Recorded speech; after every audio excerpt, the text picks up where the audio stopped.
নমস্কার, Binoy Ghosh. Welcome to my educational channel. এখন war ক্রাইসিসে যে পরিস্থিতি ঘটেছে, সেই পরিস্থিতিতে আমাদের শেয়ার কেনা উচিত না শেয়ার সেল করা উচিত, সেগুলো আমরা একটু ডিসকাস করব এবং ওয়ার ক্রাইসিস স্ট্র্যাটেজি কি হতে পারে সেগুলো ডিসকাস করব এবং এই সময় কিভাবে লস প্রোটেক্ট করব সেই সব নিয়ে আমরা একটু আলোচনা করব। তো আমরা যদি একটু ওয়ার্ল্ড মার্কেটটা দেখে নিই, ওয়ার্ল্ড মার্কেটে আমরা দেখতে পাচ্ছি এই FTSE, that is European market, FTSE, DAX এবং ইউরো স্টক্স তিনটি কিন্তু পজিটিভে চলছে।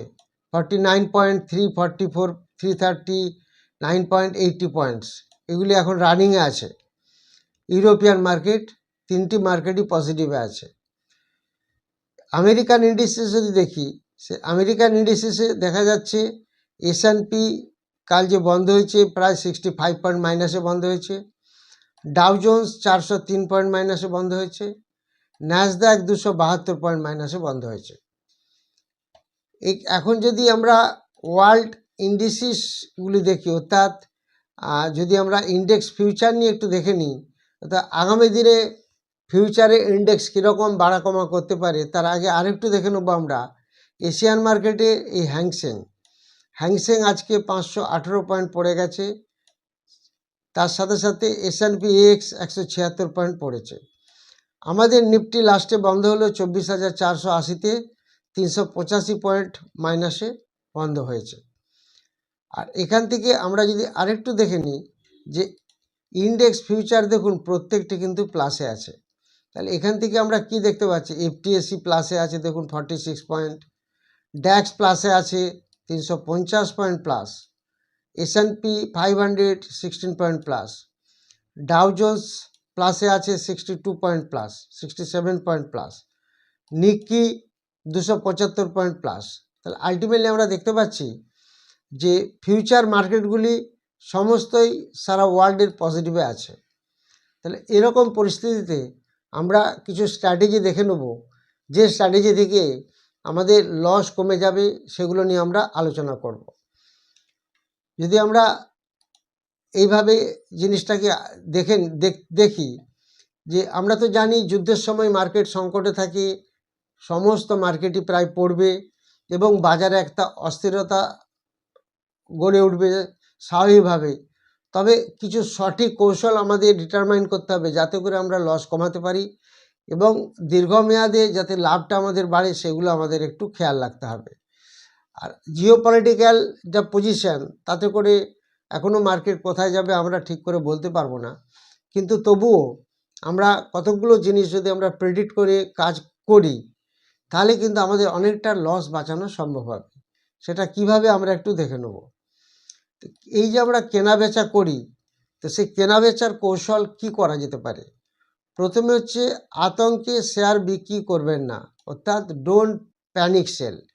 প্যানিক সেল কখনোই করবেন না। বাজার যখন দ্রুত নামতে থাকে তখন কি হয়, ভয়ে আমরা শেয়ার বিক্রি করে দিলে কিন্তু লসটা কিন্তু বুক হয়ে গেল, মানে লসটা স্থায়ী হয়ে গেল।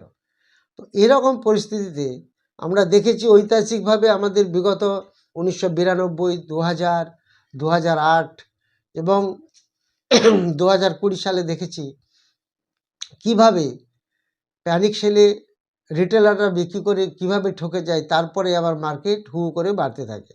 সে প্যানিক সেল করবেন না। ডিপে কেনার সুযোগ, বাই দ্য ডিপে কেনার সুযোগ বাড়াতে হবে।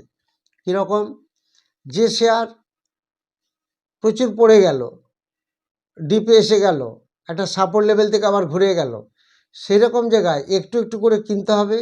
তাহলে আমাদের একটা ভবিষ্যতের জন্য একটা অনেকটা সুবিধা আমরা পেয়ে যাব। তার মানে আপনাকে হাতে বাড়তি টাকা রাখতে হবে। নগদ টাকা যদি ক্যাশ ফ্লো না থাকে, তাহলে কিন্তু আপনার দীর্ঘমেয়াদী লক্ষ্যটা, অর্থাৎ শেয়ার মার্কেটে টিকে থাকাটা আপনার পক্ষে অসুবিধা হবে। তো শেয়ার মার্কেটে টিকে থাকতে গেলে সমস্ত টাকাকে একসাথে ইনভেস্ট করা চলে না। সবসময় লিকুইড ক্যাশ হাতের মধ্যে 15-20% সবসময় রাখা উচিত।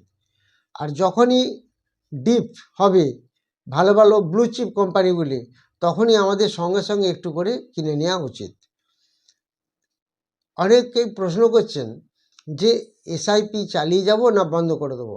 দেখুন, এরকম মার্কেটে ক্রাইসিস সিচুয়েশন প্রচুর আসবে। এসআইপি কখনো বন্ধ করবেন না, মিউচুয়াল ফান্ডে ইনভেস্টমেন্ট কখনো বন্ধ করবেন না। এগুলো যেমন চালাচ্ছেন সেটা কিন্তু চালাতে থাকবেন। সবথেকে মজার ব্যাপার হলো, মার্কেট যখনই অনেক পড়ে যায়, তাহলে তখন যদি আপনি কিনতে পারেন, তখন আপনার নাম্বার অফ ইউনিট অনেকটা বেড়ে যায়। আবার যখন মার্কেট বেড়ে যাবে, তখন আপনার ওই ইউনিট বাড়ার জন্য আপনার একটা বড় ফ্যাসিলিটি আসবে প্রফিটে। এই জিনিসগুলি আমাদের খেয়াল রাখতে হবে। কেনা বেচা কী করে করব, তার একটা কৌশল আমি আপনাদের মোটামুটিভাবে বোঝালাম। লস বাঁচানোর আমি একটা 5টা একটা টিপসের মতো বলবো। লস কিভাবে আমরা বাঁচাতে পারবো সেটা একটু আমরা দেখব। প্রথম হচ্ছে পোর্টফোলিও ডাইভার্সিফিকেশন। সেটা কিভাবে? যেসব সেক্টরগুলো বাড়ছে না বা বেশি পড়ে যাবে আশঙ্কা আছে, সেই সেক্টর থেকে কিছুটা করে আমাদের প্রফিট বুক করে নিতে হবে, বা সামান্য লস থাকলে সেটাও কিছুটা বুক করে নিতে হবে। দিয়ে যেটা আগামী দিনে বাড়ার পসিবিলিটি আছে, সেই সেক্টরে নতুন করে সেই টাকাটাকে ঢোকাতে হবে। যেমন ধরুন, যুদ্ধ হলে কি হয়? যুদ্ধ হলে গোল্ড এবং সিলভার বাড়তে থাকে, ডিফেন্স সেক্টরগুলি বাড়তে থাকে। ঠিক সেই টাকাটাকে আমরা এই সেক্টরগুলিকে কাজে লাগাবো। এবং প্রতিরক্ষামূলক সেক্টরে আমরা নজর রাখব। এই যে এক্সেস টাকাটা বা পোর্টফোলিও ডাইভার্সিফিকেশন বলছি, একটা সেক্টর থেকে টাকা বের করে নিয়ে এসে আর একটা সেক্টরে ঢোকাতে হবে।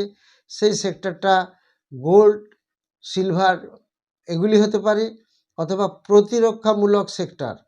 যেমন ধরুন, যুদ্ধের সময় কি হয়, আমাদের ডিফেন্স অস্ত্রশস্ত্র প্রচুর লাগে, তেল, গ্যাস, এনার্জি সেক্টরটা দেখা যেতে পারে, ফার্মা বা ওষুধ, এই সেক্টরগুলোতে আমরা একটু নজর রাখতে পারি। আর এর সাথে সাথে আছে এফএমসিজি, যেগুলো নিত্য প্রয়োজনীয় জিনিস। এই জিনিসগুলো আমাদের লাগবেই, সেগুলো পড়বে কিন্তু খুব কম, বিকজ এগুলো আমাদের ডোমেস্টিকে কাজে লাগে, সবসময় আমাদের এভরিডে ইউজে লাগে। তাহলে এই জিনিসগুলি আমাদের FMCG, defence, oil and gas, কিছু কিছু metal, that is silver and gold, এগুলিতে নজর রাখবো। আরটা হচ্ছে, যেটা বলছিলাম একটু আগে, পোর্টফোলিওতে যে পরিমাণ টাকা আপনি ইনভেস্ট করেছেন তার 15 to 20% অ্যামাউন্ট আপনি ফ্রি রাখবেন, যেটা আপনার ক্রাইসিসে কাজে লাগবে। এরকম ধরনের যখন যুদ্ধ আসবে, তখন সেটাকে কাজে লাগাতে হবে। এটা একটা ব্যাপার আছে, যেটাকে আমরা ক্যাশ বাফার বলি। আর হচ্ছে স্টপ লস। যারা ইন্ট্রাডে কাজ করেন বা যারা অপশানে কাজ করেন, অবশ্যই স্টপ লস মেনটেন করুন। অনেকে ভাবছেন এখন ইনভেস্টমেন্ট করব না, মার্কেট স্টেবল হলে তারপর ইনভেস্টমেন্ট করব। Very good, no problem. কিন্তু আপনাকে স্টপ লস মেনটেন করতে হবে ইন্ট্রাডের জন্য বা ফিউচার অপশানের জন্য। আর এই সময় একটা ভালো কাজ করা যাচ্ছে, যেটা হচ্ছে শর্ট সেল, যেগুলো আমাদের স্ট্র্যাটেজিতে বা ফর্মুলা থেকে বেরোয়, যেগুলো আজকে বিয়ার স্টক বেরোলো, যেগুলো একটা যেখানে দেখা যাচ্ছে ওপেন হাই সেম, সেটা অটোমেটিক্যালি পড়বে, এবং এই বিয়ারিশ মার্কেটে সেগুলোতে একটা ভালো অ্যাডভান্টেজ পাওয়া যায়। সেগুলো শর্ট সেল করে নিচে ধরতে পারলে আরও একটা ভালো সুবিধা পাওয়া যায়। তবে স্টপ লস সবসময় মাথায় রাখতে হবে। ফিউচার অপশানও তাই। যে অপশানে যে স্টকগুলি উইক স্টক, অর্থাৎ যারা খুব ওভারবট সিচুয়েশনে আছে, সেই স্টকগুলোকে যদি আমরা পুট বাই করে খেলতে পারি, অর্থাৎ সেই স্টক সিলেকশন ফর্মুলা যেগুলো আমরা শিখাই, সেই স্টক সিলেকশন ফর্মুলা থেকে যে স্টকগুলো বেরোবে, সেগুলো পুটে এই মুহূর্তে যদি আমরা কাজ করি, সেখান থেকে একটা ভালো গেন হতে পারে, কিন্তু স্টপ লস মাস্ট। আরেকটা জিনিস হচ্ছে, এই সময় যত আপনি নিউজ দেখবেন, যত চ্যানেল আছে দেখবেন, তারা এত চেঁচিয়ে বলবে যেন পৃথিবী ধ্বংস হয়ে গেল। তো সেরকম সেই গুজব চ্যানেলগুলো মেইনলি বেশি যা রটে তার থেকে, যা ঘটে তার থেকে বেশি রটে, তারা রোটাই বেশি। তো সেইগুলো একটু অ্যাভয়েড করবেন, নাহলে দেখবেন এইসব দেখে নিজেরা এমনি প্যানিক হয়ে যাবেন। এইগুলি যদি আপনি ফলো করেন, তাহলে দেখবেন আপনার পোর্টফোলিও কিছুটা হলেও সেফ থাকবে। এই হঠকারী সিদ্ধান্ত নেবেন না, এটা সবসময় খেয়াল রাখবেন। আপনারা অনেকগুলি কমেন্ট পাঠিয়েছেন, আমি 4 দিন ছিলাম না, আউট অফ স্টেশন ছিলাম, সেই জন্য লং ভিডিও দিতে পারিনি। তো আজকে কমেন্টগুলি আমি আপনাদের বলে দেবো, আবার আপনারা ফার্দার কমেন্ট দেবেন, সেগুলি বলে দেবো। আপনারা যে কমেন্ট দিয়েছেন সেই কমেন্টগুলি বলার আগে আমি আপনাদের আরেকটু বলে দিই যে আপনারা নিশ্চয়ই জানেন 26 এপ্রিলে আমাদের যে ক্লাস শুরু হচ্ছে, একটা অফলাইন ব্যাচ, একটা অনলাইন ব্যাচ, দুটি সানডে। অফলাইন ব্যাচ শুরু হবে সকাল 10টা, 10:30 থেকে, বা 2টো 2:30 থেকে আরেকটি ব্যাচ হয়। আর অনলাইন ব্যাচ শুরু হবে রাত্রি 8টা থেকে 10টা। সেখানে fundamental, technical, price action, chart pattern, candlestick সমস্ত কিছু শেখানো হয়। তার সঙ্গে সঙ্গে শেখানো হয় স্টক সিলেকশন ফর্মুলা। ইন্ট্রাডের জন্য আলাদা স্টক সিলেকশন ফর্মুলা, সুইংয়ের জন্য আলাদা, অপশনের জন্য আলাদা। তো সেই স্টক সিলেকশন ফর্মুলা থেকে আমরা প্রত্যেক দিন যে ইন্ট্রাডে কাজে আমরা একটা সুবিধা পাই, সেগুলি শেখানো হয়। এছাড়া লাইভ মার্কেটে ক্লাস দেওয়া হয়, সেই ফর্মুলাগুলির অ্যাপ্লিকেশন কিভাবে লাইভ মার্কেটে আমরা করতে পারি সেগুলি দেখানো হয়। যারা ইন্টারেস্টেড তারা হোয়াটসঅ্যাপে যোগাযোগ করবেন। আপনাদের কমেন্টের মধ্যে সমীর সর্দার জানতে চেয়েছেন মুখ্যা প্রোটিনসের ফান্ডামেন্টাল ভালো হওয়া সত্ত্বেও পড়ছে কেন, যদিও ভবিষ্যতে বাড়লে কত হতে পারে। এক্ষুনি অ্যাকচুয়ালি টার্গেট বলতে পারবো না, মার্কেট যতক্ষণ না স্টেবল হয় ততক্ষণ পর্যন্ত আপনারা যা জানতে চাচ্ছেন টার্গেট, সেগুলি বলা মুশকিল। সুরজিৎ বারুই জানতে চেয়েছেন জ্যাগেল কি এখন কেনা যাবে, যদি 195-এর কাছে পান তাহলে একটু কিনে নেবেন। শক্তিপদ পাল জানতে চেয়েছেন তেজাস নেটওয়ার্ক নিয়ে যদি কিছু বলুন 1 to 2 ইয়ার লং টার্মের জন্য। তেজাস নেটওয়ার্ক প্রচুর পড়েছিল, আপনারা জানেন, এটা টাটা গ্রুপের একটা শেয়ার। তো আলটিমেটলি এফআইআই এখানে 5.95% শেয়ার হোল্ড করছে, ডিআই 4.76।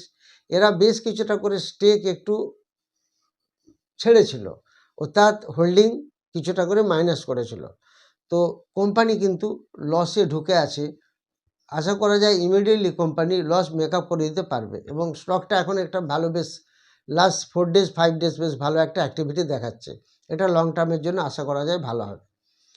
কমলেশ ভট্টাচার্য জানতে চেয়েছেন উজ্জীবন মাল্টি ফিন্যান্স লং টার্মে ভালো হবে, নিশ্চয়ই ভালো হবে। পরিতোষ বিশ্বাস জানতে চেয়েছেন আইটিসি নিয়ে জানতে চেয়েছিলেন, এটা 25 তারিখে ভিডিওতে বলেছি, কাইন্ডলি একটু দেখে নেবেন। রণজিৎ সাউ কিংকরভর জানতে চেয়েছেন অ্যাঞ্জেল ওয়ান 235 করে শেয়ার কেনা আছে, এরকম অবস্থায় কি করা যেতে পারে। আপনি যদি অ্যাকচুয়ালি এটা যদি 220-র কাছে পান, আপনাকে আরও একটু শেয়ার নিতে হতে পারে। খুব একটা কিছু যে পড়েছে তা নয়, এটা কিছুদিন আগেই একটা দেখেছেন স্টকের দাম অনেক ছিল, সেটা স্প্লিট হয়েছে। মোসলা আমিন মণ্ডল জানতে চান নিপ্পো গোল্ড কেনা আছে 132, সিলভার বিস 254। এখন কি করব? এখন ওয়েট করুন, যুদ্ধ পরিস্থিতি যদি চলতে থাকে, যুদ্ধ যদি চলতে থাকে, তাহলে দেখবেন গোল্ড সিলভার আগামী দিনে বাড়ার একটা চান্স থাকে। পলাশ ঘোষ জানতে চান SBI mid cap mutual fund আছে, সেটা কি বন্ধ করে দেবো, এটা বা সেল করে দেবো? না, মিউচুয়াল ফান্ড সেল করবেন না, বা যারা এসআইপি করছেন তারাও কিন্তু সেটাকে স্টপ করবেন না। শুভেন্দু বেরা জানতে চান রেমন্ড 620 করে কেনা, এটা অনেক পড়ে গেছে, যদি 360-এর কাছে পান আবার একটু কিনে নেবেন। সুমন গোস্বামী জানতে চান কঙ্করের দাম বাড়ে না কেন। এখন মার্কেটের যা সিচুয়েশন, তো বাড়ার থেকে পড়ার চান্সটাই বেশি। তবে কঙ্কর যেহেতু রেলের ওয়াগন টোয়াগন তৈরি করে, সেটা ওয়েট করুন, রেলের যখন ভালো অর্ডার আসবে তখন হয়তো একটা পজিটিভ ওয়েতে যেতে পারে। কমল মাইতি জানতে চান বার্জার পেন নিয়ে কিছু বলুন। এফআইআই কিছুটা স্টেক সেল করেছে, এখনও 5.25 আছে। ডিআই কিছুটা বাই করেছে, 11.08% আছে। Face value 1, book value 54। Shyamal Kumar Nandi জানতে চেয়েছেন সম্বর্ধনা মাদারসন সুমি কি লং টার্মে ভালো হবে? নিশ্চয়ই ভালো হবে। সম্বর্ধনা মাদারসন সুমি খুবই ভালো স্টক, অটো কম্পোনেন্টস তৈরি করে। কার্তিক রানা জানতে চেয়েছেন ইরিডা 210 করে কেনা, সাপোর্ট অ্যান্ড রেজিস্ট্যান্স 103-এর কাছে একটা সাপোর্ট থাকবে এবং রেজিস্ট্যান্স থাকবে 127। রাজেশ দেবনাথ জানতে চেয়েছেন রিলায়েন্স পাওয়ার টার্গেট প্রাইস কত? 4 দিন আগে একটা ভিডিও দিয়েছিলাম, সেটা একটু দেখে নেবেন। দেবরাজ পাল জানতে চান আইনক্স উইন্ড 98 করে শেয়ার কেনা আছে, এখন তো অনেকটা পড়ে গেছে, এটা যদি 70-র কাছাকাছি এসে যায় তাহলে আবার কিছুটা শেয়ার একটু অ্যাভারেজ করে নিতে পারেন। বিশ্ব ইস্টার্ন স্কিপার 440 করে কিনা আছে, এখন তো প্রায় তার থেকে 100 টাকা নিচে চলে এসছে। যদি 300 ভাঙে তখন আবার একটু কিনতে হবে। রূপক কুমার জানতে চান ন্যাটকো ফার্মা 973-এ কেনা, এখন খুব একটা যে বেশি পড়ে গেছে ন্যাটকো ফার্মা তা নয়, আপনি ওয়েট করুন, হোল্ড করুন। তুলি ঘোষ জানতে চান IPL 360 করে 25 শেয়ার আছে, কি করব। এখন যে জায়গায় এসেছে অনেকটা পড়ে গেছে, আপনাকে অ্যাভারেজ করতে হবে, তবে 144 এই লেভেলে যদি পান তাহলে একটু অ্যাভারেজ করবেন। আঁখি গুহ জানতে চেয়েছেন বেসিলিক ফ্লাই স্টুডিও লিমিটেড এই স্টকটা কেমন হবে প্লিজ বলুন স্যার। FII DI দুজনে স্টেক একটু করে সেল করেছে, আর বুক ভ্যালু 122 আছে, দাম চলছে 200 টাকার কাছাকাছি। এটা আগামী দিনে খারাপ হবে না। নেক্সট জানতে চেয়েছেন সৌরভ মাঝি, ইরান আমেরিকা যুদ্ধ হলে কি ভারতের defence oil and gas sector বাড়বে? এখন যুদ্ধ যদি স্টে করে এইভাবে চলতে থাকে তাহলে নিশ্চয়ই এটা আগামী দিনে হয়তো বাড়ার একটা স্কোপ থাকতে পারে। অমিয় পাল জানতে চান টিস্কো আছে, কি করব। মেটাল ভালো হবে, হয়তো পারিপার্শ্বিক আবার জন্য এখন একটু পড়বে, কিন্তু মেটাল সেক্টর ভালো হবে, হোল্ড করুন। প্রসেনজিৎ জানতে চান অনওয়ার্ড টেকনোলজি নিজে কিছু বলুন। FII-এর কাছে প্রায় 9.39% শেয়ার আছে, FII কিছুটা হোল্ডিং বাড়িয়েছে, DI 2.90 একটু কমিয়েছে। কোম্পানি প্রফিটে রান করছে, এখন 260 টাকার কাছে এসেছে, ফেস ভ্যালু এখনও 10 আছে, এটা হোল্ড করুন। অর্পণ মণ্ডল জানতে চান আম্বুজা সিমেন্ট 513, অ্যাপোলো 230, এখন কি করা উচিত।